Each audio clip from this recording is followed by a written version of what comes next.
ब्रह्मसूत्रम ब्रह्मसूत्र ग्रंथ में page number 901 और 901 पेज के ऊपर से 7 नंबर की पंक्ति है। व्याख्यातम विज्ञेयस्य ब्रह्मणः तत्वम् इदानीं तु प्रतिवेदान्तं विज्ञानानि भिद्यन्ते न वा इति विचार्यते। ठीक है, तो बात यह चल रही है तृतीय अध्याय तृतीय पाद, और तृतीय पाद का यह प्रथम अधिकरण है और इस अधिकरण का नाम है सर्व वेदांत प्रत्ययाधिकरणम। ठीक, और इस अधिकरण का विचार विषय बताया था क्या कि अलग अलग शाखाओं में पठित जो एक स्वरूप की विद्या होती है, जैसे कि पंचाग्नि विद्या, तो वह भिन्न भिन्न है या एक ही है, इस बात की चर्चा विचार इस अधिकरण में होना है। तब भाष्य के लिए आरंभ कर रहे हैं व्याख्यातम विज्ञेयस्य ब्रह्मणः तत्व। इसके ऊपर लिखिए विचार विषय। विचार विषय, और फिर जो पंक्ति पढ़ा हूं न वा इति विचार्यते, यहां तक थोड़ा सा शब्दों का अन्वय करते हैं। तो एक शब्द छोड़कर विज्ञेयस्य ब्रह्मणः तत्वम्, पीछे व्याख्यातम, फिर आगे इदानीं तो, आगे सरल है। ठीक, और ये जो पंक्ति चालू हुई है व्याख्यातम इत्यादि, उसके पूर्व में भी एक छोटा वाक्य लिखते हैं अवतरण के रूप में, पाद संगतिम आह। पाद संगतिम आह व्याख्यातम इति। ठीक है, अब पीछे के पाद की और इस पाद की संगति बता रहे हैं। तो अन्वय के अनुसार देखिए विज्ञेयस्य ब्रह्मणः तत्व। विज्ञेय अर्थात विशेष रूप से जानने योग्य जो ज्ञेय ब्रह्म है, उस ब्रह्म का तत्व अर्थात उसका वास्तविक स्वरूप, सच सत चेत आनंद निष्प्रपंच आदि आदि एक रस, ऐसा ब्रह्म है। इस प्रकार के उस ज्ञेय ब्रह्म का स्वरूप वास्तविक तत्व पीछे के पाद में उसका व्याख्यान कर दिया है व्याख्यातम। तो बोलेंगे ठीक है, पीछे के पाद में तत्पद इत्यादि को का वाच्यार्थ लक्ष्यार्थ ये सब बताया आपने, किंतु अब क्या बताने वाले हैं? तब आगे करे इदानीं तु, अब तो इस तृतीय पाद में तो प्रतिवेदांतम विज्ञानानि भिद्यन्ते न वा इति विचार्यते। प्रतिवेदांतम, प्रतिवेदांतम का अर्थ लिखिए प्रतिशाखम। बहुत सारी वेद की शाखाएं हैं, तो उस अलग अलग शाखाओं में जो विज्ञान बताया है, यहां पर विज्ञानानि ये जो शब्द आया है उसका अर्थ लिखिए उपासनानि। अर्थात अलग अलग शाखाओं में जो उपासनाएं बताई गई है वह भिद्यन्ते न वा, भिन्न भिन्न है या एक ही है, इति विचार्यते, इस बात का विचार किया जाता है इस तृतीय पाद में। ठीक है, तो विचार्यते, तो यहां तक ये जो पढ़ा है, तो विचार्यते इत्यादि के ऊपर एक थोड़ी सी टिप्पणी लिख लेते हम लोग। तो लिखेंगे पूर्व पादे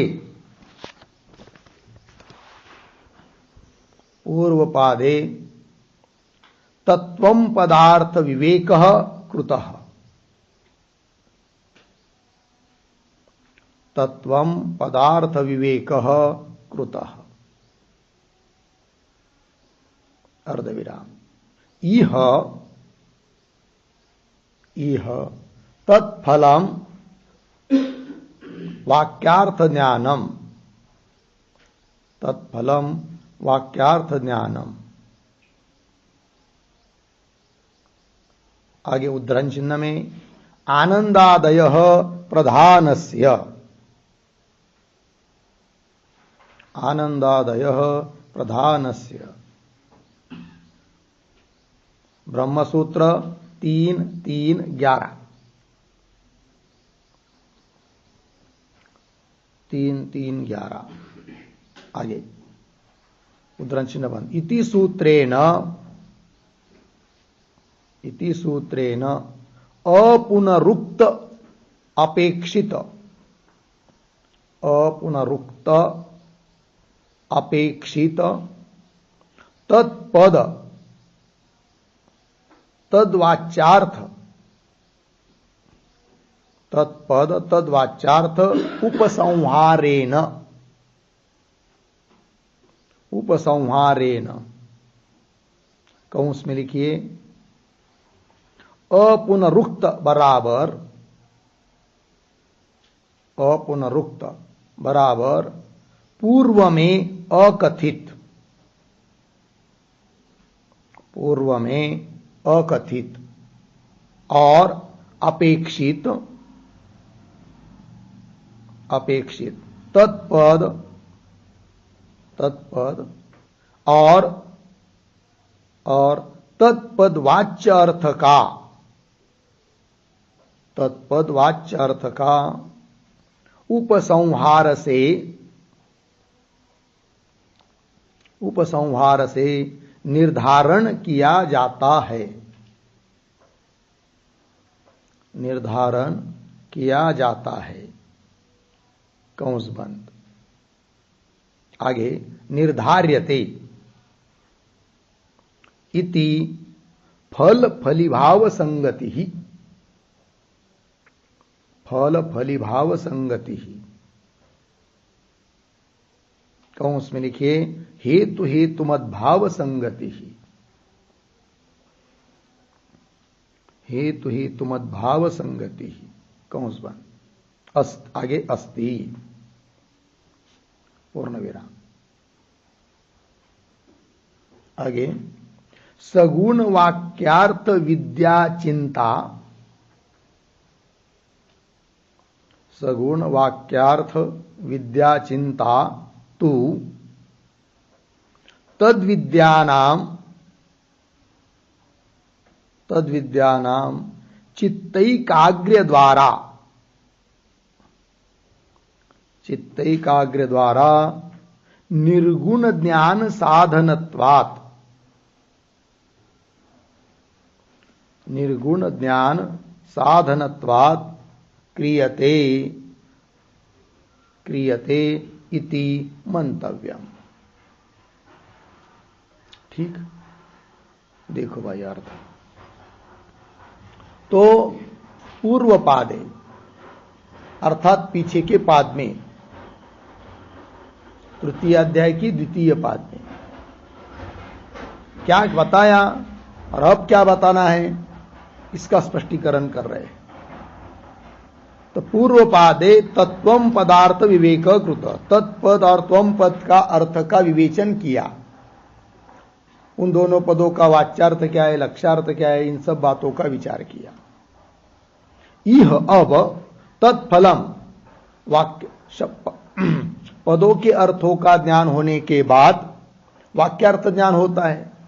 अतः तत्पद और त्वम पदार्थ का विवेचन करने के बाद उसका फल के रूप में वाक्यार्थ बोध होना आवश्यक है। इसलिए यह अब इस पाद में तत्फलम, उस तत्वम पदार्थ विवेक का फल जो वाक्यार्थ ज्ञान, उसको बताना है। तो वाक्यार्थ ज्ञानम, फिर आगे आनंदादयः प्रधानस्य, ये सूत्र है 3:3:11। इस सूत्र के द्वारा क्या बताएंगे और तो अपुनरुक्त अपेक्षित तत्पद तद्वाच्यार्थ उपसंहारेण निर्धार्यते, निर्धार्यते क्रियापद। तो मुख्य तात्पर्य तत्फलम वाक्यार्थ ज्ञानम निर्धार्यते, उसका फल जो वाक्यार्थ ज्ञान है उसका निर्धारण किया जाता है। वो भी कैसे, तो और कुछ बात बताते हुए, जैसे कि आनंदादय प्रदान इत्यादि सूत्र के द्वारा बताएंगे। क्या कहेंगे वहां कि अपुनरुक्त, अपुनरुक्त का मतलब होता है कि पूर्व में जिसका कथन नहीं हो पाया है, पीछे के पाद में या पीछे और कहीं, किंतु प्रतिपादन करना आवश्यक है, उस बात का भी निरूपण करेंगे। तत्पद के तत्पदार्थ के बारे में बताएंगे। तो पूर्व में अकथित और अपेक्षित ऐसा जो तत्पद और तत्पद का वाच्यार्थ कुछ बताया है, कुछ बाकी बताना बाकी रहा है, तो उसको पुनः बताएंगे। फिर तत्पद वाच्य अर्थ का उपसंहार से उसका भी संग्रह करते हुए वाक्यार्थ का निर्धारण किया जाना है इस पाद में, यह बात बताई जा रही है।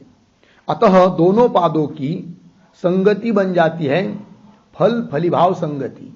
उसी को दूसरे शब्द में कह सकते हैं हेतु हेतु मद्भाव संगति है। ठीक है, आगे पुनः प्रश्न होगा कि ठीक है, फिर पीछे तत्व पदार्थ का विवेक किया, उसका फलभूत वाक्यार्थ ज्ञान बताओ इस पाद में। सीधी बात है। बीच में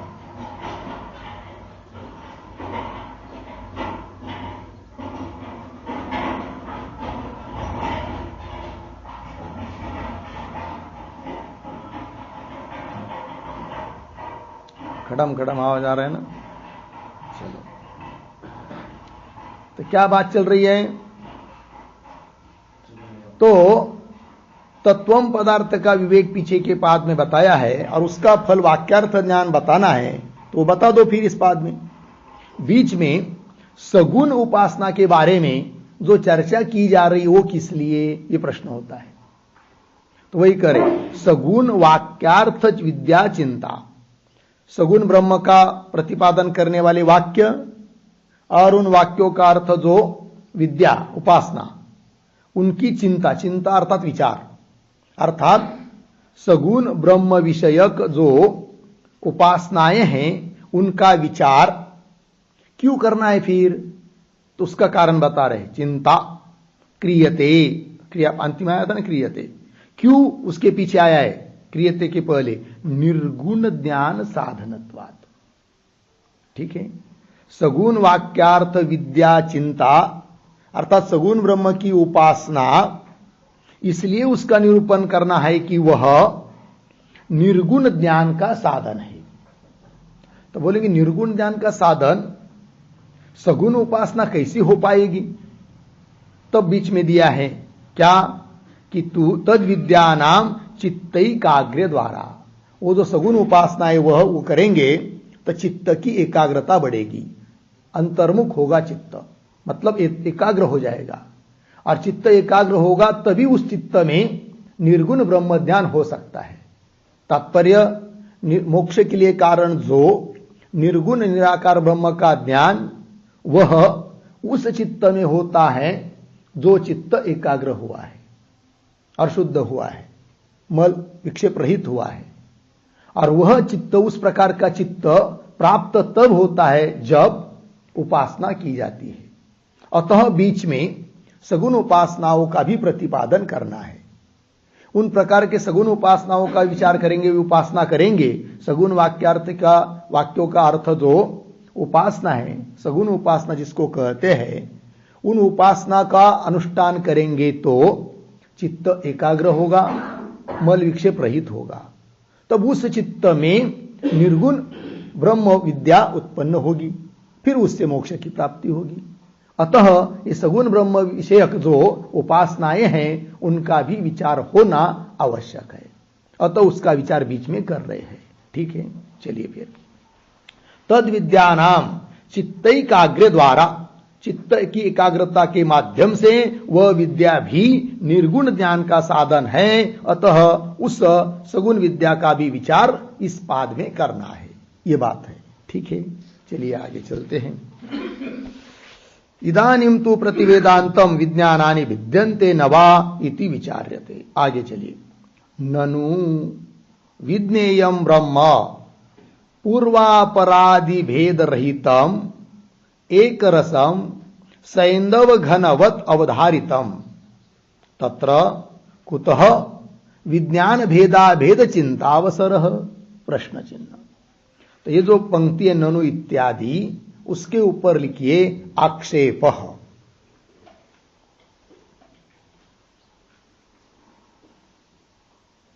आक्षेप, ठीक। और थोड़ा सा शब्दों का अन्वय भी कर लेते हैं। कैसा? ननु, फिर दो शब्द छोड़कर आगे, पूर्वापरादि भेद रहितम, पुनः एक शब्द छोड़कर आगे, सैंदव घनवत, पीछे एक रसम, और पीछे विज्ञेयम ब्रह्म, आगे अवधारितम तत्र, एक शब्द छोड़कर विज्ञान भेदा भेद चिंतावसरः, पीछे कुतः, ठीक। देखो भाई, तो आक्षेप कर रहा है कोई, पूर्व पक्ष अभी चालू नहीं हुआ। जैसे अधिकरण के लिए जो विषय होता है उस पर संशय किया जाता है, और उस संशय होने के बाद फिर अपनी बात बताता है पूर्व पक्षी, फिर उसका निराकरण खंड करते सिद्धांती। किंतु पूर्व पक्ष अभी चालू ही नहीं हुआ।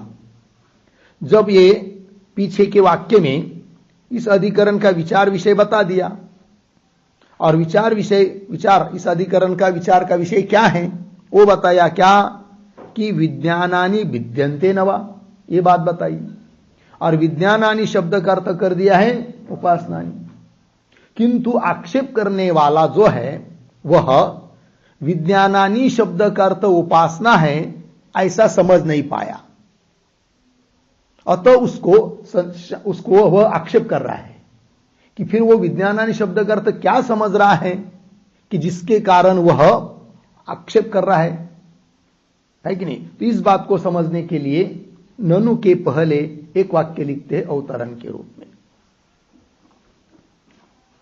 तो लिखेंगे निरूपाधिक ब्रह्म ज्ञानम,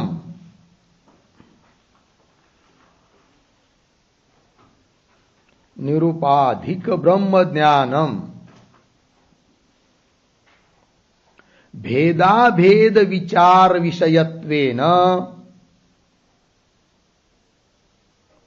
भेदाभेद विचार विषयत्वेन उक्तम इति मन्वानः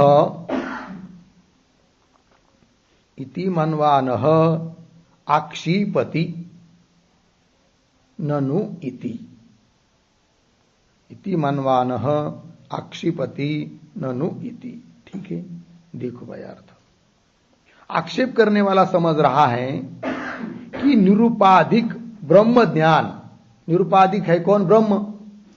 और उस ब्रह्म का ज्ञान अभी उपाधि रहित है, शुद्ध है, और उसमें किसी प्रकार का भेद अभेद कुछ हो ही नहीं सकता है, तब उसके बारे में कैसे आप पुनः विद्यन्ते, उसका ज्ञान भिन्न है या अभिन्न है, ये विचार करने जा रहे हो, या ऐसा समझ रहा है वो, है कि नहीं? तो वही कह रहे निरूपाधिक ब्रह्म ज्ञानम भेदाभेद विचार विषयत्वेन उक्तम, भेद भिन्न है या अभिन्न है इस प्रकार के विचार का विषय के रूप में निरूपाधिक ब्रह्म ज्ञान कहा गया है पीछे की पंक्ति में।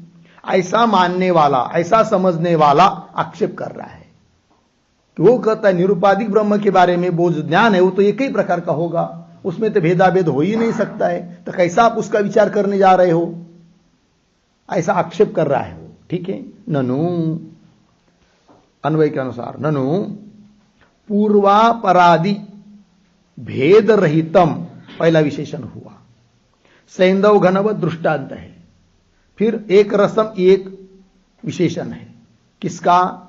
विज्ञेयम ब्रह्म, ब्रह्म का विशेषण।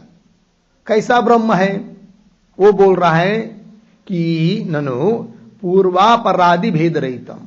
पूर्वापरादि शब्द का अर्थ लिखिए कारण कार्य रहितम। पूर्व कहते कारण को और अपर कहते कार्य को। जैसे मिट्टी कारण है, उसके बाद होने वाला घट कार्य है, किंतु ब्रह्म न तो वस्तुतः कारण है न कार्य है, कारण कार्य से रहित है, शुद्ध ब्रह्म।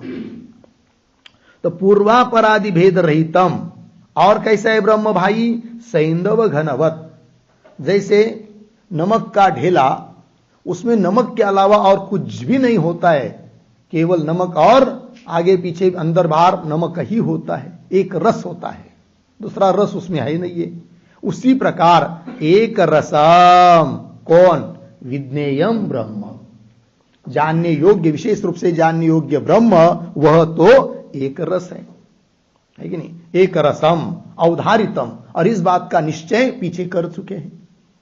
और ऐसी स्थिति में भी तत्र उसके बारे में पुनः विज्ञान भेदा भेद चिंता अवसर कुत, उसका विज्ञान अर्थात ज्ञान, विशेष रूप से ज्ञान भिन्न है या अभिन्न है, इस प्रकार की चिंता, चिंता मतलब विचार, अवसर मतलब संधि, इस प्रकार का विचार करने के लिए अवसर, संधि, मौका कहां से तुमको मिल जाएगा? अर्थात नहीं मिलेगा, यह बोल रहा है आक्षेप करने वाला। ठीक है, आइए, ये जो आया है ना पंक्ति, एक रसम इत्यादि, ब्रह्म एक रस है इत्यादि करके, उस पर एक छोटी टिप्पणी लिखते हैं, छोटा वाक्य टिप्पणी, वेद्य भेदे, वेद्य भेदे विद्या भेद चिंता स्यात्, विद्या भेद चिंता स्यात्, अर्धविराम, वेद्यस्य ब्रह्मणः तु, वेद्यस्य ब्रह्मणः तु ऐक्यात्, ऐक्यात् न चिंतावसरः, न चिंतावसरः, कौंस में लिखिए, विचार का अवसर नहीं है, विचार का अवसर नहीं है, कौंस बंद इत्यर्थः। ठीक है, चलो भाई अर्थ देखिए, इकडचे खिडक्या बंद करा, आवाज येतो। ब्रह्म को क्या बताया? अभी अभी पीछे भी बताया, एक रस है ब्रह्म, ठीक है ना? एक रस है मतलब उसमें बिल्कुल भेद नहीं है। तब कह रहे, ध्यान दीजिए, वेद्य भेदे, वेद्य जैसे घट को जानते तो वेद्य हो जाता है कौन? घट। पट को जानते तो वेद्य कौन होता है? पट। उस प्रकार वेद्य जानने योग्य जो ब्रह्म, उसमें यदि भेद होगा, वेद्य भेदे, वेद्य का वेद्य में भेद होने पर विद्या भेद चिंता, तब तो भाई विद्या अलग अलग है, जानने योग्य वस्तु अलग अलग है, ब्रह्म ये ब्रह्म अलग वो ब्रह्म अलग, तब तो उसके बारे में क्या विद्या भेद चिंता, उसका वेद, उसकी उपासना अलग, इसकी उपासना अलग, या उसका ज्ञान अलग, इसका ज्ञान अलग, ये तो हो सकता है। किंतु यहां पर ब्रह्म कैसा बताया? एक रस, अर्थात वेद्य में भेद नहीं है। और वेद्य में यदि भेद नहीं है तो विद्या का भेद हो ही नहीं सकता, तब उसका विचार का प्रश्न ही नहीं उठता है। तो कैसा आप विचार करने जा रहे हो? यह अभिप्राय। तो वेद्य से ब्रह्मण, जानने योग्य जो ब्रह्म है वो एक होने के कारण न चिंता अवसर, विचार का अवसर नहीं है, भेद है, भिन्न है, अभिन्न इत्यादि का, ये पूर्व पक्षी, ये आक्षेप करता बोल रहा है। आगे चलिए, कुतः विज्ञान भेदाभेद चिंता अवसर हो गया ना। आगे, न ही कर्म, कर्म बहुत्ववद ब्रह्म बहुत्वम अपि वेदांतेषु प्रतिपिपादयिषीतम इति शक्यम वक्तुम। क्यों? ब्रह्मणः एकत्वात् एक रूपत्वाच्च। ठीक है, चलिए शब्दों का पहले थोड़ा अन्वय करते हैं। पहले न को छोड़कर आता है ही, फिर अंतिम में जाएंगे, ब्रह्मणः एकत्वात् एक रूपत्वाच्च। फिर शुरू में आइए, कर्म बहुत्ववद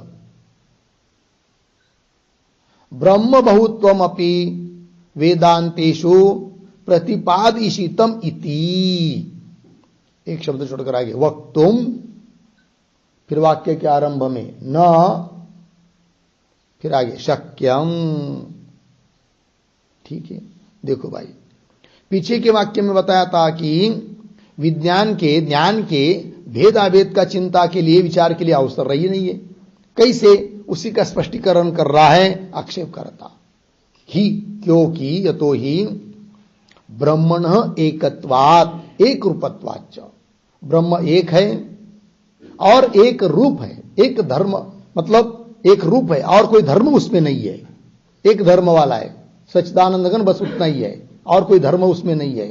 वो भी सच्चिदानंद भी उस वस्तुता धर्म नहीं है, उसका स्वरूप है।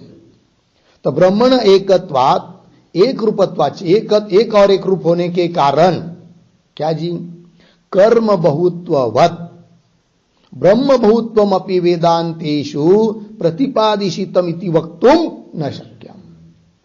जैसे कर्म अनेक प्रकार का है, उसका स्वरूप अलग अलग है, उसका अधिकारी अलग अलग है, उसका फल भी भिन्न भिन्न है, उस प्रकार ब्रह्म बहुत्वम अपि, जैसे वेदांतों में कर्म का बाहुल्य बताया है, उस प्रकार ब्रह्म भी बहुत है, ऐसा कथन करने का अभिप्राय वेदांतों का नहीं है।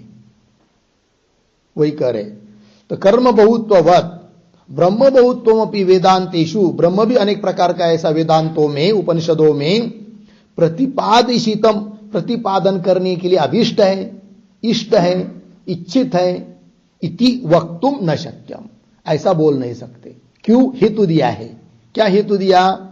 ब्रह्मणः एकत्वात् एक रूपत्वाच्च, ब्रह्म एक है और एक रूप है।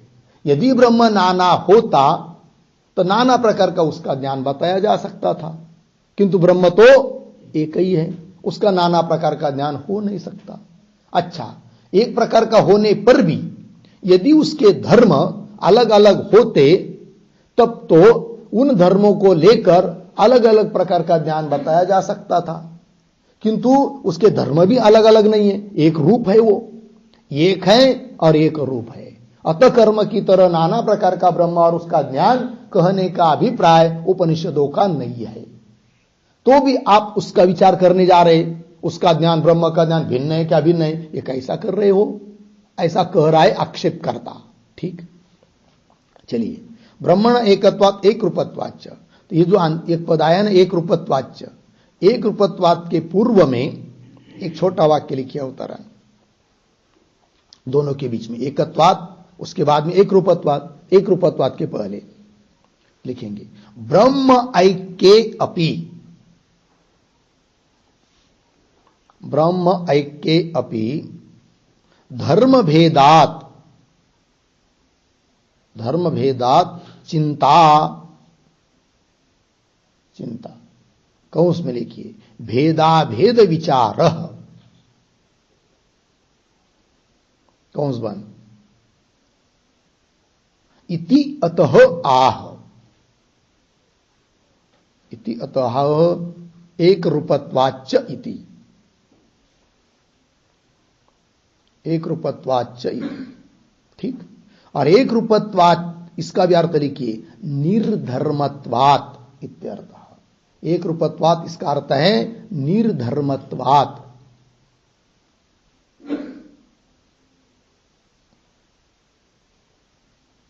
ठीक है, देखो भाई अर्थ। तो एक रूपत्वात्, ये जो भाष्य में पद आया उसके पूर्व में एकत्वात् बता दिया, ब्रह्म एक है करके। तब कोई शंका कर सकता है ब्रह्म ऐक्यापि, ब्रह्म एक होने पर भी धर्म भेदात्, उसके अलग अलग धर्म मानकर चिंता अर्थात भेदाभेद का विचार हो सकता है, ऐसा कोई ऐसी कोई शंका करेगा तो उत्तर दिया ऐसा भी नहीं हो सकता। ब्रह्म एक है और एक रूप है कि नहीं, अलग अलग धर्म वाला नहीं है। एक रूप है मतलब क्या, उसका कोई एक धर्म वाला ऐसा अर्थ नहीं, एक रूपत्वात् का अर्थ कर दिया निर्धर्मत्वात्, उसमें कोई धर्म है ही नहीं है कि नहीं, सभी धर्मों से रहित है वो। कौन? ब्रह्म। अतः धर्मों को लेकर भी उस ब्रह्म के नाना भेद है कि नहीं, उसका नाना प्रकार का ज्ञान आदि कह नहीं सकते।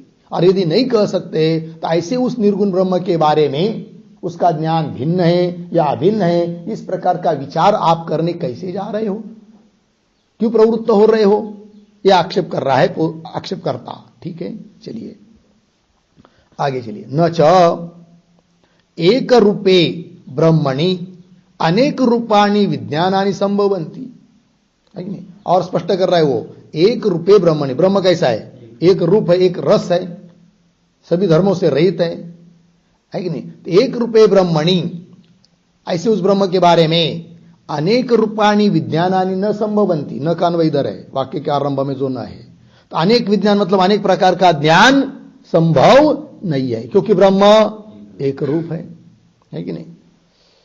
आगे, न ही अन्यथा अर्थः अन्यथा ज्ञानम इति अभ्रांतम भवति। ठीक है, थोड़ा शब्दों का अन्वय। ही अन्यथा अर्थः अन्यथा ज्ञानम इति अभ्रांतम, फिर वाक्य का आरंभ का न भवति। ठीक है, तो कौन बात बताई जा रही इस पंक्ति से? तो उस बात को भी समझने के लिए जो यह पंक्ति चालू हुई है न ही इत्यादि, उसके पूर्व में एक वाक्य लिखिया होता रहा, ननु अर्थस्य तथात्वे अपि ज्ञानम अनेक विधम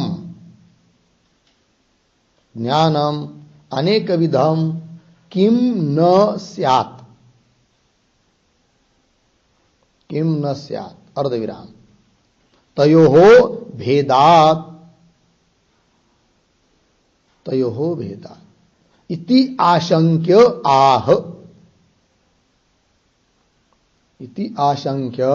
आह नहीं इति। ठीक है, देखिए भाई अर्थ,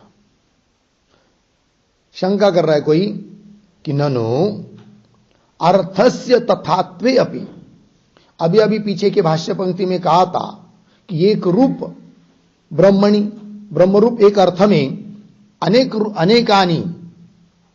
रूपाणी विज्ञानानि न संभवती, एक रूप ब्रह्म का अनेक प्रकार का ज्ञान नहीं हो सकता है, अभी बताया। इस पर कोई कह सकता है क्या? क्यों नहीं होगा? क्या कि ननु अर्थस्य तथात्वे, अर्थ जो वस्तु है वो वैसी की वैसी है, तो भी उसका अनेक प्रकार का ज्ञान हो सकता है। जैसे रज्जू, जू की तू जैसी की वैसी पड़ी हुई है, किंतु उसको कोई रज्जू समझ रहा है, कोई सर्प समझ रहा है, कोई दंड समझ रहा है, कोई भूरेशा समझ रहा है, कोई पुष्पमाला समझ रहा है, कोई जलधारा समझ रहा है, तो अलग अलग प्रकार का ज्ञान तो हो ही सकता है। उसी प्रकार आपका ब्रह्म एक होने पर भी उसका ज्ञान अलग अलग तो हो सकता है। ऐसी कोई शंका करेगा तो वही करे, ननु अर्थस्य तथात्वे अपि ज्ञानम अनेक विधम किम न स्यात्, ज्ञान अनेक विध क्यों नहीं होगा, है कि नहीं? क्यों? तयोः भेदात्, तयोः भेदात्, तयोः अर्थ ज्ञानयोः, अर्थ अलग चीज है, ज्ञान अलग चीज है। ठीक है, ब्रह्म रूप अर्थ तुम एक रूप एक ही मान लो, किंतु उसका ज्ञान तो अलग अलग हो सकता है, अतः उसका विचार करना संभव है, किया जा सकता है। ऐसी कोई शंका करेगा, तयोः वेदात् इति आशंक्य आह, तो वो आक्षेपकर्ता उत्तर दे रहा है कि ये नहीं हो सकता है। क्यों? कैसे? ही अन्यथा अर्थः, अन्यथा ज्ञानम, अर्थ है अलग प्रकार का और ज्ञान हो रहा है अलग प्रकार से। ऐसे उस ज्ञान को, उस ज्ञान में तो अनेकत्व आ गया, किंतु उस ज्ञान को फिर अभ्रांत नहीं कह सकते। फिर कैसा कहेंगे? भ्रांत कहेंगे। अभ्रांत मतलब यथार्थ नहीं कह सकते, किंतु भ्रमरूप कह सकते हैं, है कि नहीं? वही कह रहे, अन्यथा अर्थ, जैसे रज्जु रूप अर्थ है और उसका अन्य अन्य प्रकार से ज्ञान हो रहा है। कैसा ज्ञान हो रहा है? भूरेशा, जलधारा, जो अभी बताया। किंतु जो अलग प्रकार का एक वस्तु का ज्ञान हो रहा है, वो सभी ज्ञान अभ्रांत है, ऐसा नहीं कह सकते। अभ्रांत है मतलब यथार्थ है, ऐसा नहीं कह सकते, किंतु वह भ्रमरूप ही मानना पड़ेगा। अतः एक ब्रह्म का ज्ञान अनेक प्रकार का हो ही नहीं सकता है, यह अभिप्राय। ही अन्यथा अर्थ अन्यथा ज्ञानम इति अभ्रांतम न भवति, अभ्रांत शब्द का अर्थ यथार्थ न भवति, यथार्थ नहीं हो सकता है, किंतु भ्रमरूप ही होगा। ठीक, अच्छा आगे चलिए। यदि पुनः एकस्मिन् ब्रह्मणि बहूनि विज्ञानानि वेदांतांतरेषु प्रतिपादयिषितानि अर्धविराम तेषाम एकम अभ्रांतम अर्धविराम भ्रांतानि इतराणि इति अनाश्वास प्रसंग वेदांतेषु। ठीक है, देखो भाई, ये जो अंतिम में 3 पद आए ना, इति, उसके बाद पढ़ेंगे अंतिम का शब्द इति वेदांतेषु अनाश्वास प्रसंग। ठीक है, देखो भाई अर्थ। तो पंक्ति देखिए, यदि, तो यदि इत्यादि पंक्ति से क्या बात कही जा रही है? तो यदि के पहले एक छोटा वाक्य लिखिए, तदेव प्रपंचयति, तदेव प्रपंचयति यदि इति।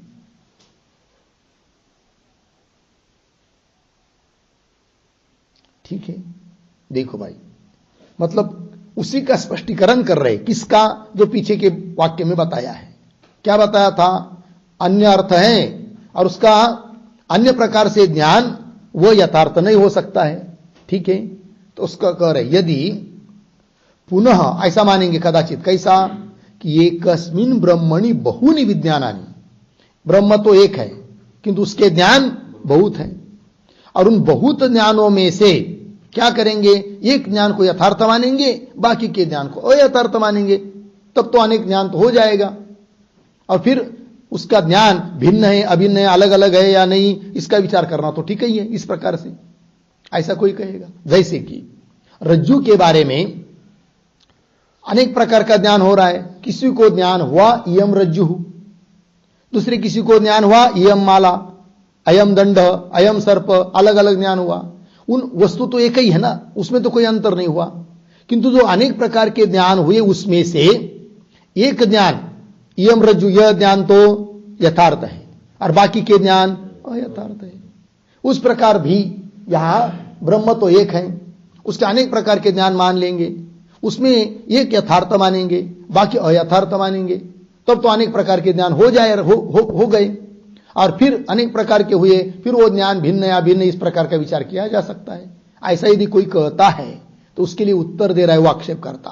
क्या कहता है? यदि पुनः एकस्मिन् ब्रह्मणि, एक ही ब्रह्म के बारे में, बहूनि विज्ञानानि वेदांतेषु प्रतिपादिशितानि, वेदांतों में, उपनिषदों में अनेक प्रकार का ज्ञान प्रतिपादन करना इष्ट है, अपेक्षित है, एक ही ब्रह्म के बारे में, इति, और तेषाम, उन बहुत ज्ञानों में से एकम अभ्रांतम, एक ज्ञान कैसा मानेंगे? यथार्थ। अभ्रांत मतलब यथार्थ, और बाकी भ्रांतानि इतरानि, बाकी के ज्ञान भ्रम रूप है, ऐसा मानेंगे।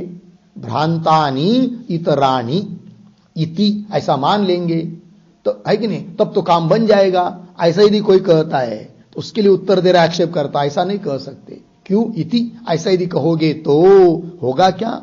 वेदांतेषु अनाश्वास प्रसंग, वेदांतों में क्या नहीं रहेगा? किसी का विश्वास नहीं रहेगा। क्योंकि वो देखो भाई, इस शाखा में इस प्रकार का ज्ञान बताया, उस शाखा में इस प्रकार का ज्ञान बताया, और सभी तो वेदांत है, और सभी तो उपनिषद है या वेद के वाक्य हैं, और अलग अलग बताया जा रहा है। फिर उसमें से एक यथार्थ, बाकी का अयथार्थ, और अयथार्थ को भी बता रहा है फिर वेद, तो फिर विश्वास उसमें कोई करेगा नहीं। अतः इस प्रकार की कल्पना नहीं कर सकते कि ब्रह्म एक है और उसका अनेक प्रकार का ज्ञान हो सकता है, उसमें एक यथार्थ मानेंगे, बाकी के अयथार्थ मानेंगे, भ्रमरूप मानेंगे, ये कल्पना करना उचित नहीं है। इति वेदांतेषु अनाश्वास प्रसंग, लग गया। अच्छा, फिर क्या अंतिम निर्णय? क्या? तस्मात् न तावत् प्रतिवेदांतम ब्रह्म विज्ञान भेद आशंकितुम शक्यते, न का अन्वय शक्यते के साथ, बाकी सब ठीक है। तस्मात् तावत् प्रतिवेदांतम, प्रतिवेदांतम मतलब, प्रतिवेदांतम का अर्थ लिखिए भिन्न भिन्न वेदांत वाक्येषु या प्रतिशाखम, या अलग अलग उपनिषदों में भिन्न भिन्न वेदांत वाक्येषु, यह अर्थ है। देखिए भाई, तस्मात् तावत् प्रतिवेदांतम अलग अलग वेदांत के वाक्यों में ब्रह्म विज्ञान भेद, ब्रह्म ज्ञान का भेद है कि नहीं, ऐसी इति आशंकितुम न शक्यते, ऐसी आशंका कर नहीं सकते हैं। अर्थात सभी उपनिषदों के द्वारा एक ही प्रकार का ब्रह्म का ज्ञान बताया है, निर्धारण कर चुके हैं। तो पुनः आप इस पाद में वह ज्ञान, ब्रह्म का ज्ञान, निरूपाधिक ब्रह्म का ज्ञान भिन्न है या अभिन्न है, ये कैसा विचार करने जा रहे हो? इस प्रकार का विचार करने के लिए तुमको कहां संधि मिल रही है, अवसर मिल रहा है? क्या तुम्हारे पास हेतु है इस प्रकार का निरूपण करने के लिए? ऐसा आक्षेप करता बोल रहा है। ठीक, आगे चलिए। न अपि अस्य चोदनादि अविशेषात अभेदः उच्येत। क्यों? ब्रह्म विज्ञानस्य अचोदना लक्षणत्वात्। ठीक है, देखो भाई पंक्ति, थोड़ा सा पहले शब्दों का अन्वय करेंगे। तो शुरू के एक दो शब्द छोड़कर, चोदनादि अविशेषात, पीछे आइए, अस्य, फिर आगे अभेदः, पुनः पीछे अपि, उसके पीछे न, आगे उच्चेत, फिर आगे सरल है ब्रह्म विज्ञानस्य अचोदना लक्षणत्वात्। ठीक है। और ये जो पंक्ति चालू हुई है नापी इत्यादि, उसके पूर्व में एक वाक्य लिखते हैं अवतरण के रूप में, लिखेंगे पूर्व पक्षे, पूर्व पक्षे ज्ञान भेद शंका, ज्ञान भेद शंका अनुपपत्तिम उक्त्वा, अनुपपत्तिम उक्त्वा, आगे चोदनादि अभेदात, चोदनादि अभेदात ज्ञानाभेदः, ज्ञान अभेदः इति, इति सिद्धान्तः अपि, सिद्धान्तः अपि अयुक्तः, अयुक्तः इति आह नापि इति। ठीक है, देखो भाई अर्थ। तो जो भी कोई अधिकरण होता है वहां एक पूर्व पक्ष होता है, फिर सिद्धांत होता है। ठीक है, तो ये जो अधिकरण है, पहला अधिकरण, और इस अधिकरण के लिए शंका बताई थी, संदेह बताया था क्या? तो जो विद्या है वो प्रति शाखा में, उपासना आदि प्रति शाखा में भिन्न भिन्न या अभिन्न है, यह है बात। तो उपासना न लेकर आक्षेप करता समझ रहा है ज्ञान, तो प्रति शाखा में ज्ञान भिन्न भिन्न एक अभिन्न है, ये संदेह। तो पूर्व पक्षी क्या कहेगा?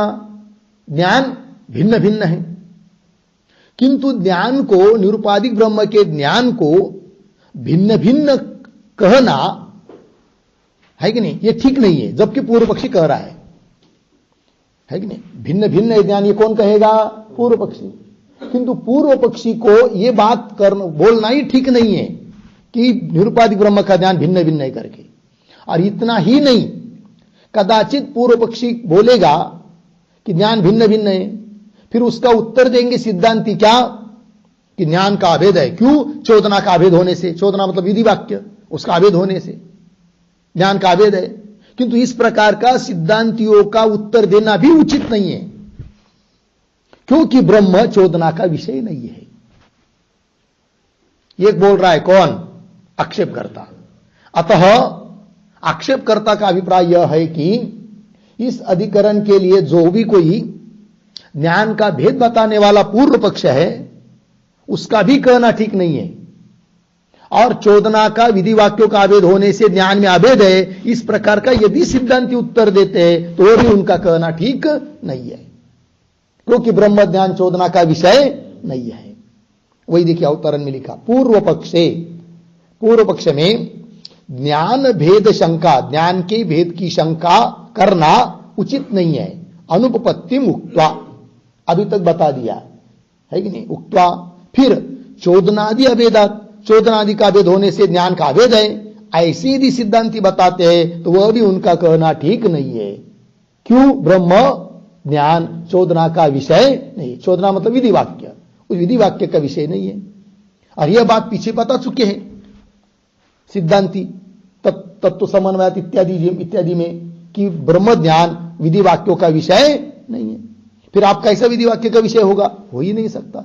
और मानेंगे तो पूर्व पर का विरोध होगा ग्रंथ में, ये कह रहे भाष्य पंक्ति में। आइए अन्वय के अनुसार, चोदनादि अविशेषात, ठीक, चोदनादि मतलब विधि वाक्यों में भेद न होने के कारण, अविशेषात, सभी जगह विधि वाक्य समान होने के कारण अविशेषात, अस्य अभेदः, अस्य शब्द का अर्थ लिखिए विज्ञानस्य, अस्य मतलब विज्ञानस्य अर्थात ज्ञानस्य,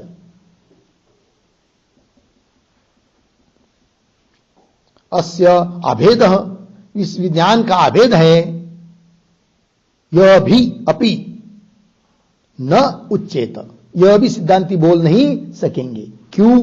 आगे कह रहे ब्रह्म विज्ञानस्य अचोदना लक्षणत्वात्। ब्रह्म विज्ञान मतलब ब्रह्म ज्ञान कैसा है? अचोदना लक्षणत्वात्, मतलब चोदना का विषय नहीं है, विधि वाक्य का विषय नहीं है। ठीक है, तो बोलेंगे भाई विधि वाक्य का विषय नहीं है तो ब्रह्म का ज्ञान कैसा होगा? फिर ब्रह्म बोध कैसा होगा? तब आगे कह रहा है अविधि प्रधानैहि ही वस्तु पर्यवसायिभिः ब्रह्मवाक्यैहि ब्रह्म विज्ञानम जन्यते इति अवोचत आचार्य तत्व समन्वयात् इत्यत्र। ठीक है, देखिए भाई, तो ये जो पंक्ति है अविधि प्रधानैहि, उसके भी पहले एक छोटा वाक्य लिखते हैं अवतरण, एवं तर्हि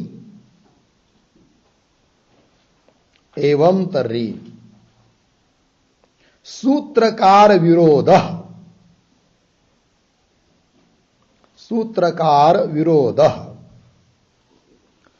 इति आशंक्य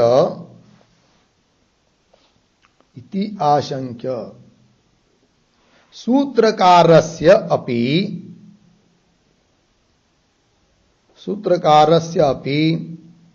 अयम अभिप्रायः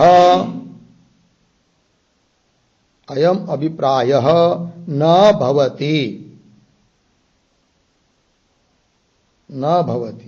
अर्धविराम पूर्वापर विरोध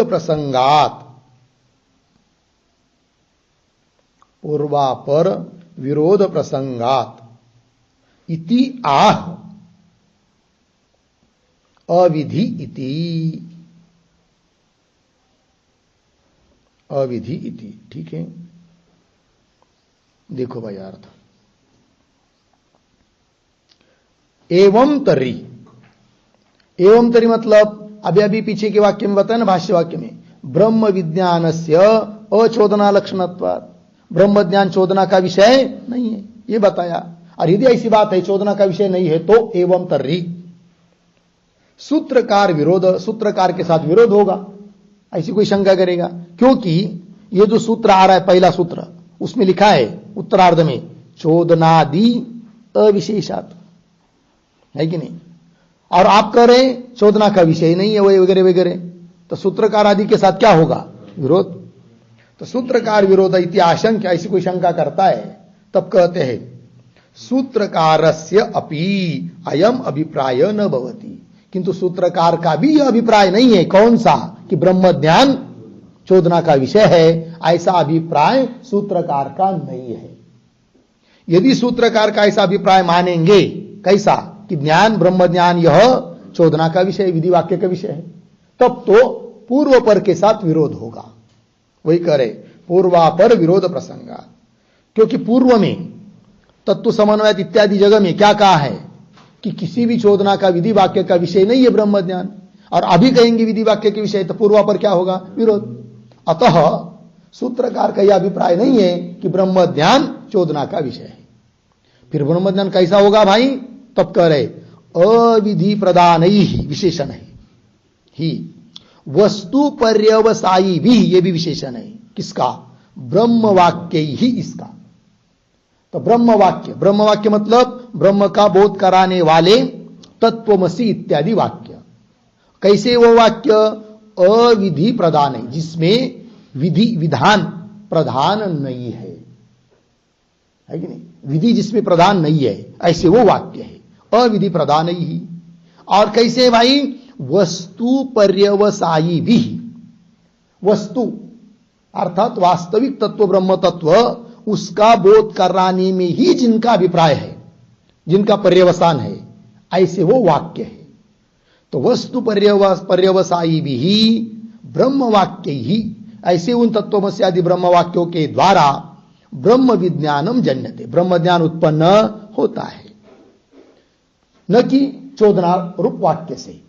इति अवोचत आचार्य, ऐसा आचार्य ने, सूत्रकार ने और भाष्यकार ने पीछे बता दिया है कि नहीं? तो यहां पर आचार्य शब्द से सूत्रकार को लेंगे, ठीक है ना?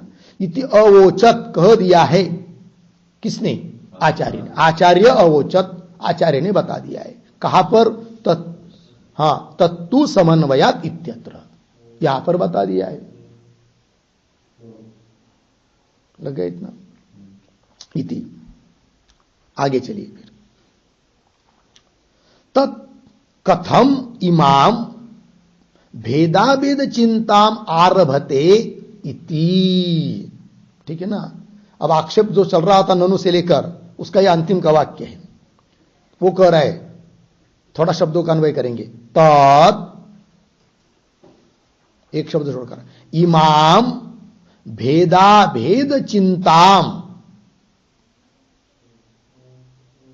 पीछे कथम आरभते इति, ठीक है ना?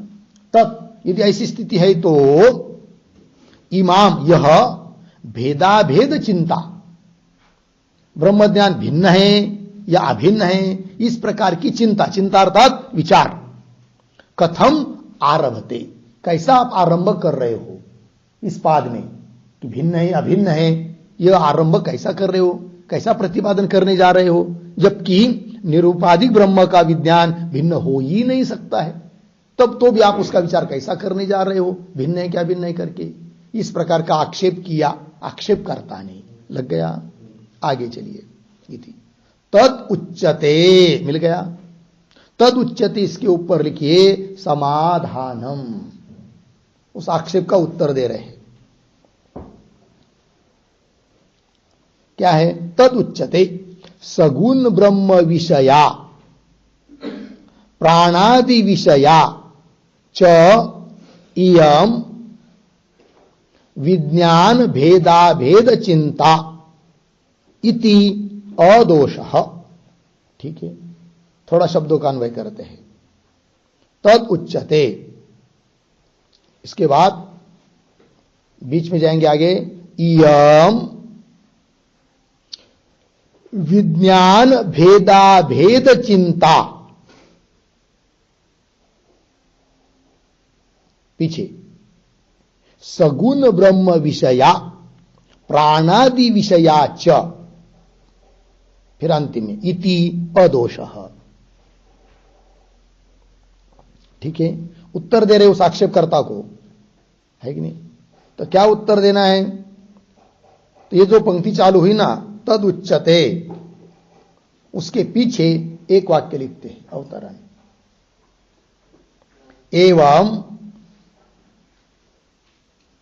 एवं पादारंभम आक्षिप्य, पादारंभम आक्षिप्य समाधत्ते, समाधत्ते तदुच्यते इति, ठीक है ना? देखो भाई, एवं मतलब अभी तक जो ननु से लेकर आरभते तक इतना सब बात बताई। एवं पादारंभम आक्षेप्य, पाद का आरंभ करना ही उचित नहीं है, ऐसा आक्षेप करके उसका समाधान दे रहे हैं कि पाद का आरंभ करना उचित है करके। क्योंकि आक्षेपकर्ता ने जो आक्षेप किया वो इस बात को समझ कर कि निरुपाधिक ब्रह्म का जो ज्ञान, उस ज्ञान का भिन्ना भिन्न का विचार किया जा रहा है, ऐसा समझकर उसने क्या किया, आक्षेप किया।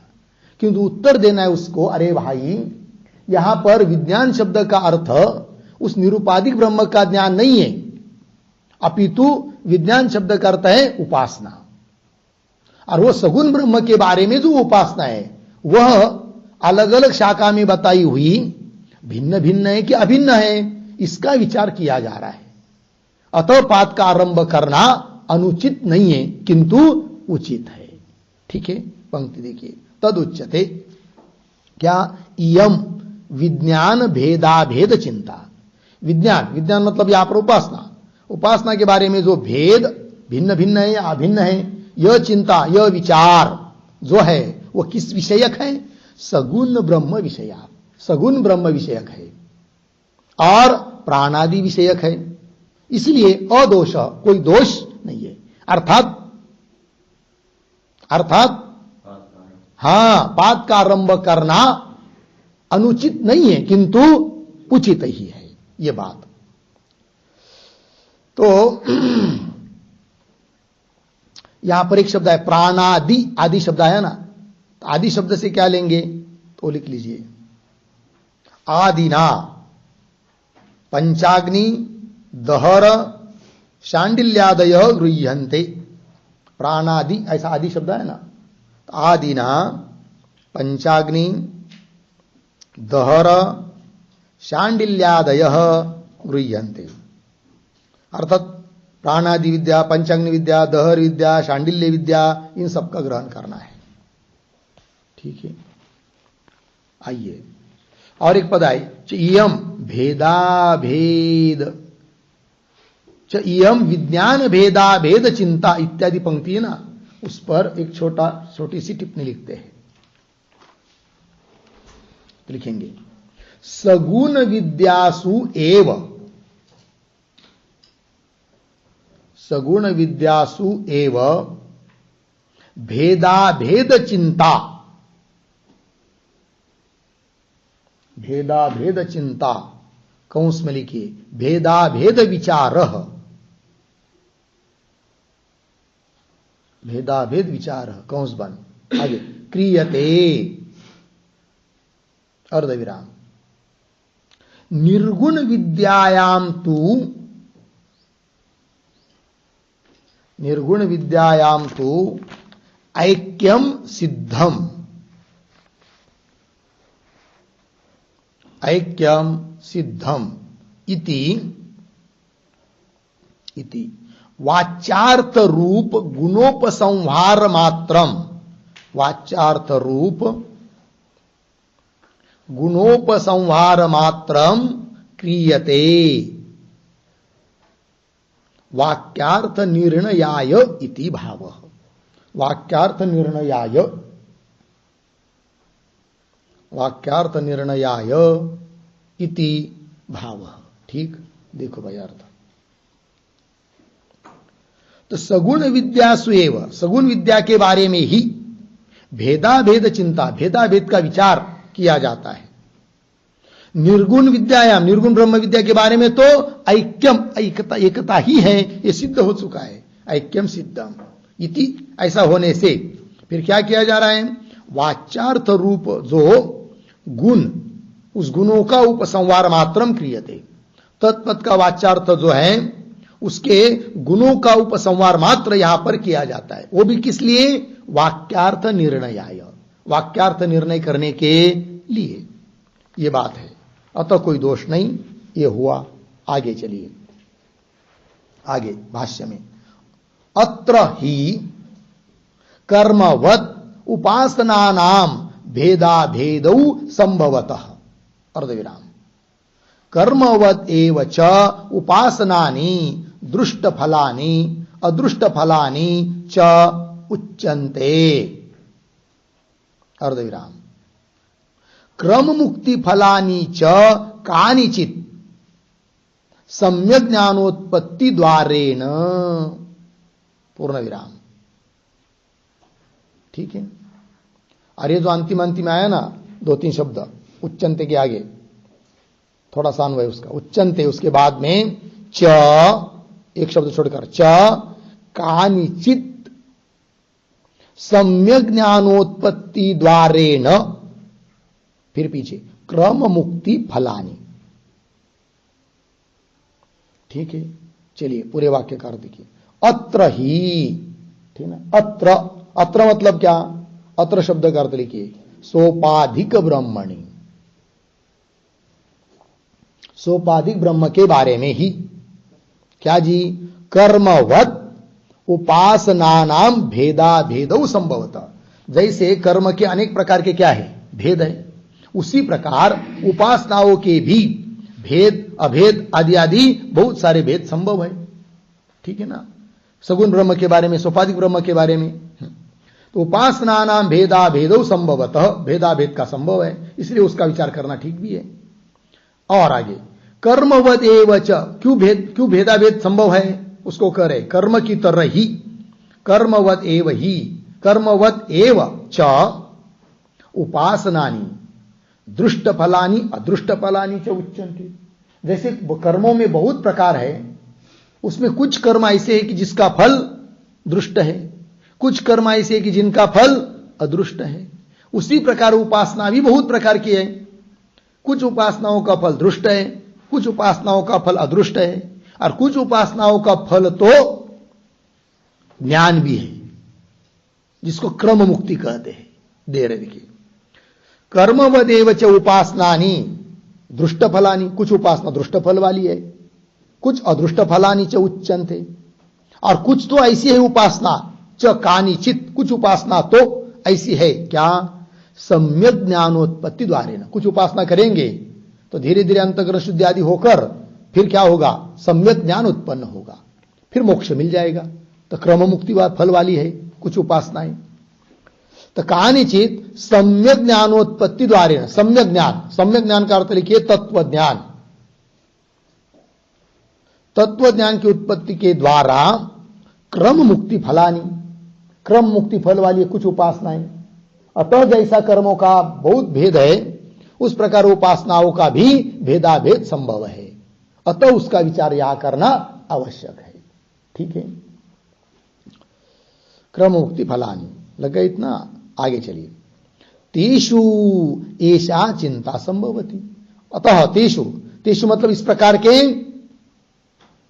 सगुण उपासना के बारे में यह चिंता, भेदाभेद की चिंता, भेदाभेद का विचार संभव है। ठीक है। वही कह रहे तेषु एषा चिंता संभवती। क्या? किम प्रतिवेदांतम विज्ञान भेद अवोस्वित न वा, अवोस्वित न इति। इस प्रकार का चिंता, इस प्रकार का विचार होना उस सगुण ब्रह्म के बारे में, सगुण उपासना के बारे में उचित है। वही कह रहे किम, क्या? प्रतिवेदांतम, प्रति शाखा में, अलग अलग उपनिषदों में विज्ञान का भेद, उपासना का भेद है, अवोस्वित न, अथवा भेद नहीं है, इति, यह चिंता, यह विचार होना संभव है सगुण ब्रह्म के बारे में, सगुण उपासना के बारे में। अतः पाठ का आरंभ अनुचित नहीं है किंतु उचित है। होगा इतना। चलिए, तो यहां तक बीच में किसी ने आक्षेप किया कुछ समझकर, फिर उसको उत्तर दे दिया, और पाद का आरंभ करना उचित है, इस बात की सिद्धि हुई। अब उस पाद में भी जो पहला अधिकरण है, उस पहले अधिकरण का जो पूर्व पक्ष है वो अब आ रहा है। तत्र पूर्व पक्ष हेतवः तावत् उपन्यस्यन्ते, है कि नहीं? पहले अधिकरण का ही पूर्व पक्ष, ऐसी बात नहीं, वो सामान्य रूप से पूर्व पक्ष आ रहा है। ठीक है ना। तो ये जो पंक्ति है ना, तत्र पूर्व पक्ष हेतवः, उसके ऊपर लिखिए पूर्व पक्ष।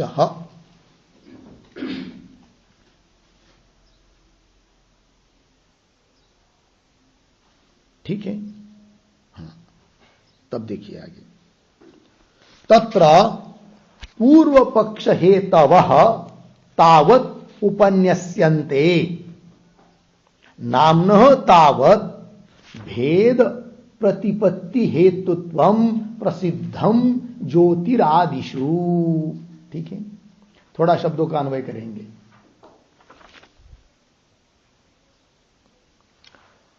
शुरू के 2-3 शब्द सरल है। तत्र पूर्व पक्ष हेतवः तावत् उपन्यस्यन्ते, यहां तक। फिर उसके बाद में अंतिम का शब्द पकड़ेंगे, ज्योतिरादिषु। फिर पीछे तावत्, उसके पीछे नाम्नः, आगे भेद प्रतिपत्ति हेतुत्वम प्रसिद्धम।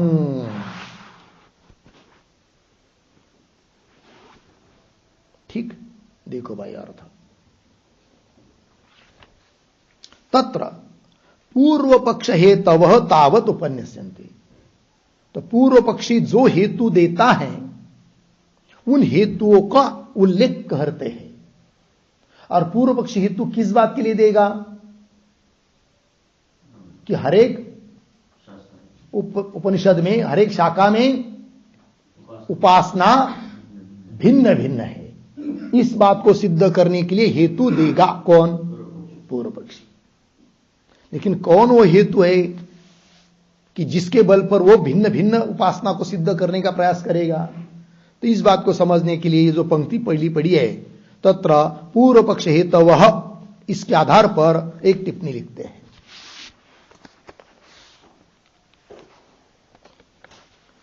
तो लिखेंगे, हां, तो लिखते हैं पूर्वतंत्रे, पूर्वतंत्रे कौंस में लिखिए पूर्व मीमांसा शास्त्रे, पूर्व मीमांसा शास्त्रे कौंस बंद, आगे शाखांतराधिकरण, शाखांतराधिकरण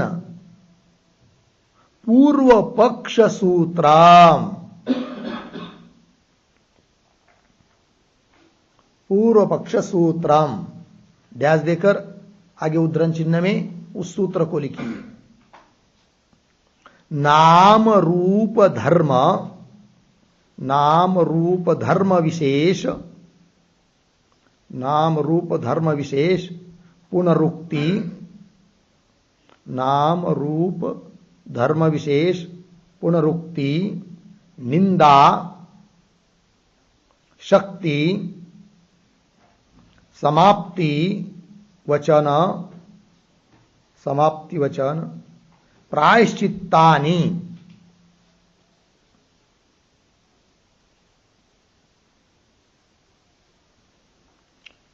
प्रायश्चित्तानि की अपेक्षा लिखिए प्रायश्चित्त, इतना ही करिए, चित्तानि नहीं, प्रायश्चित्त।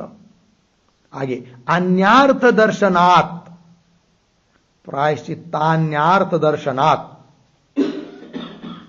शाखांतरे, शाखांतरे कर्म भेद स्यात्, कर्म भेद स्यात्, उद्धरण चिन्ह बंद, कौंस में लिखिए जैमिनी सूत्र 248, जैमिनी सूत्र 248 इति।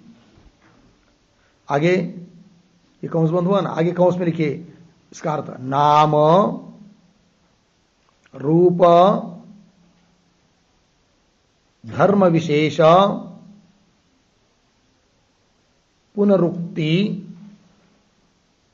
हुआ ना, नाम रूप धर्म विशेष पुनरुक्ति, आगे निंदा, अशक्ति, समाप्ति वचन, समाप्ति वचन, प्रायश्चित्त, प्रायश्चित्त, अन्यार्थ दर्शन, अन्यार्थ दर्शन, आगे इनसे अन्य, इनसे अन्य शाखा में, अन्य शाखा में कर्म भेद होना चाहिए, कर्म भेद होना चाहिए, पूर्ण विराम। आगे, ये सब कर्म के भेद में हेतु है, कर्म के भेद में हेतु है, पूर्ण विराम कंस बंद। आगे, तत्र उक्ताः हेतवः, उक्ताः हेतवः नामादयः, नामादयः विद्याभेदार्थम उच्यन्ते, विद्याभेदार्थम उच्यन्ते। ठीक, पूर्ण विराम। नीचे की पंक्ति में पैराग्राफ छोड़कर, यथा नाम भेदेन कर्म भेदः, यथा नाम भेदेन कर्म भेदः उक्तः, पूर्ण विराम। तथा ही, तथा ही, आगे उद्धरण चिन्ह में, अथ एष, अथैष, अथैष ज्योति, ज्योति, अथ एष, अथ एष, आगे पुनः अथ एष सर्वज्योति, सर्वज्योति, एतेन, एतेन सहस्र दक्षिणेन, दक्षिणेन, सहस्र दक्षिणेन यजेत, यजेत, उद्धरण चिन्हवान कंस में लिखिए। अनंतर, अनंतर सहस्र दक्षिणा से, सहस्र दक्षिणा से यह ज्योति नामक याग करे, ज्योति नामक याग करे। ठीक, कंस बंद। इत्यत्र, इत्यत्र नाम भेदात, नाम भेदात एषः ज्योति ही यागः, एषः ज्योति ही यागः। आगे, ज्योतिष्टोम यागात, ज्योतिष्टोम यागात भिन्नः भवति, भिन्नः भवति, पूर्ण विराम। इति नाम्नः, नाम्नः कर्म भेदकत्वम उक्तम,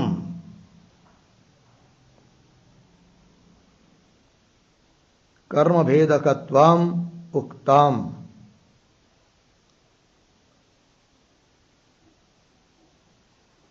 हो गया जी, देखो भाई अर्थ। तो पूर्व तंत्र अर्थात पूर्व मीमांसा रूप जो शास्त्र है उसमें क्या जी, तो शाखांतराधिकरण पूर्व पक्ष सूत्रम, अन्य शाखा के अधिकरण में जो पूर्व पक्ष का सूत्र है वो आता है यहां।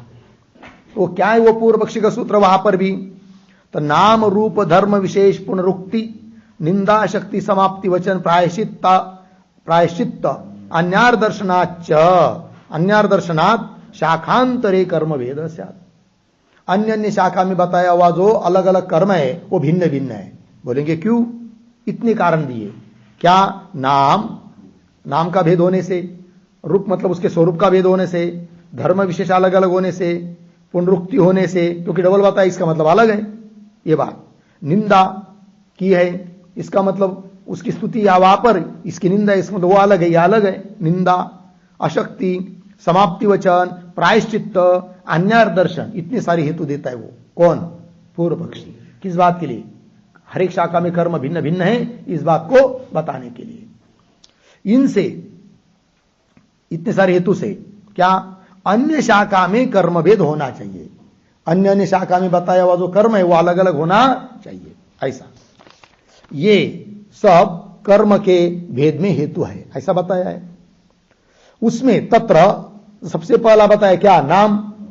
तो उक्ता हेतव नामादय विद्या भेदार्थम, और ये जो हेतु बताए वो सब उपासना के भेद के लिए भी कहे गए हैं। तो नाम के कारण कैसा कर्म का भेद होता है उसका दृष्टांत क्या दृष्टांत दे रहे, यथा नाम भेदेन कर्म भेद उक्त, नाम भिन्न भिन्न के होने के कारण कर्म भिन्न भिन्न है, इस बात को बताया है। बोलेंगे कहां बताया है उदाहरण, तब तथा ही करके लिख के दिया आपको। अथ एष ज्योति अथ एष सर्वज्योति एतेन सहस्र दक्षिणेन यजेत, ऐसा वाक्य आता है। अथ अथ मतलब अनंतर, किसके अनंतर, तो ये जो वाक्य है अथ एष, इसके पूर्व में ज्योतिष्टोम याग का वर्णन हुआ है वहां पर, और ज्योतिष्टोम नाम के यज्ञ का वर्णन होने के बाद फिर कहा जाता है कि अथ एष ज्योति, यह ज्योति। फिर प्रश्न उपस्थित होता है कि पीछे बताया ज्योतिष्टोम याग, फिर अथ इत्यादि वाक्यों के द्वारा आगे बताया है ज्योति, ज्योति इतना ही बताया, ज्योतिष्टोम नहीं बताया, ज्योति इतना ही बताया। और धर्म भी अलग बताया है क्या, सहस्त्र दक्षिणा से याग करें। फिर प्रश्न उपस्थित होता है क्या कि पीछे बताया हुआ ज्योतिष्टोम याग और वो यह ज्योति याग दोनों एक हैं या भिन्न भिन्न है। तब वहां पर निर्णय होता है क्या कि भिन्न भिन्न है। बोलेंगे क्यों, कि वहां पर नाम है वो ज्योतिष्टोम ऐसा नाम है, और यहां पर नाम है वो ज्योति, यह नाम है। अतः ज्योतिष्टोम याग से ज्योति नाम का याग भिन्न है। तात्पर्य नाम को लेकर कर्म में भेद। बात समझ में आई, पंक्ति देखिए। अनंतर सहस्र दक्षिणा से यह ज्योति नामक याग करे, उस वाक्य का अर्थ भी लिख के दिया आपको। इत्यत्र नाम भेदात, नाम भिन्न भिन्न होने के कारण एष ज्योति याग, यह ज्योति याग ज्योतिष्टोम यागात भिन्न भवति, ज्योतिष्टोम याग से क्या है, भिन्न है। इति, इस प्रकार नामन कर्म भेद तत्वम उक्तम, नाम से कर्म का भेद होता है यह बात बताई है। ठीक है, और भाष्य में भी यह दृष्टांत आया है ज्योति ही ऐसा करके। तो पंक्ति को देखिए, नामनः तावत, है कि नहीं, तत्र पूर्व पक्ष हेतव तावत उपन्यस्यन्ते, इतना लगा। और पूर्व पक्षी हेतु कौन कौन है वो सूत्र के माध्यम से आपको बता दिया। फिर आगे ज्योतिरादिषु, ज्योति आदिषु, ज्योति आदियों में, तावत सबसे पहले तो नामनः, नाम को लेकर, भेद प्रतिपत्ति हेतुत्व, भेद प्रतिपत्ति, प्रतिपत्ति ज्ञान, भेद ज्ञान के लिए हेतुत्व कारण प्रसिद्ध है। किसमें, नाम में, नामनः, नाम में हेतुत्व है। किस बात के लिए, भेद सिद्ध करने के लिए। वही लिखा, भेद प्रतिपत्ति हेतुत्वम नाम में प्रसिद्ध है। अर्थात भिन्न भिन्न नाम होने के कारण कर्म का याग रूप कर्म कैसा है, भिन्न भिन्न है, यह बात प्रसिद्ध है। कहां पर, ज्योतिरादिषु।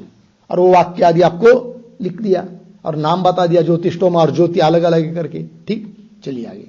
तो ज्योतिरादिषु, यहां पर आदिषु पद आया है, तो आदि पद से क्या लेंगे, लिखिए उस पर एक टिप्पणी। आदिपदेन, आदिपदेन आध्वर्यवम, आध्वर्यवम होत्रम, होत्रम इति संज्ञा भेदात, संज्ञा भेदात कर्म भेद ग्राह्य, कर्म भेद ग्राह्य। ठीक है जी। आदिपद से क्या लेंगे, आध्वर्यवम होत्रम। आध्वर्य एक प्रकार का कर्म है, अध्वर्यु के द्वारा, है कि नहीं, किसी विशिष्ट वेद को पढ़ने वाले को कहते अध्वर्यु, है कि नहीं, और उसके द्वारा किया जाने वाला कर्म, उसका नाम है, उस कर्म का नाम है आध्वर्यव।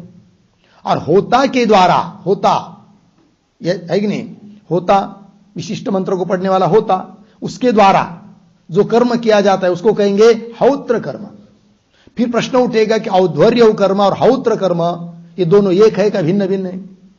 तब सिद्ध हो जाएगा, होगा क्या भिन्न भिन्न है, क्योंकि उनका नाम अलग अलग है। औधर्यवम हौत्रमिति संज्ञा भेदात कर्म भेद ग्राह्य लग गया। ते दृष्टांत हुआ ज्योतिरादिशु इत्यादि को का कि जैसे ज्योतिरादि में नाम के भेद के कारण कर्म का भेद है, उस प्रकार अलग अलग शाखा में जो उपासना है उनका भी यदि नाम अलग अलग है तो उपासना भी अलग अलग है। ये बोल रहा है कौन? पूर्व पक्षी। अब कैसा उपासनाओं का नाम अलग अलग है और उस नाम को लेकर उपासना को भिन्न भिन्न मानना चाहिए, ये कह रहा है कौन? पूर्व पक्षी।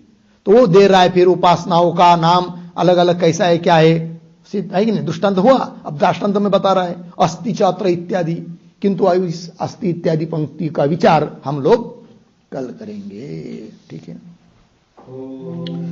ओम पूर्णमदः पूर्णमिदं पूर्णात् पूर्णमुदच्यते पूर्णस्य पूर्णमादाय पूर्णमेवावशिष्यते। ओम शांति शांति शांति।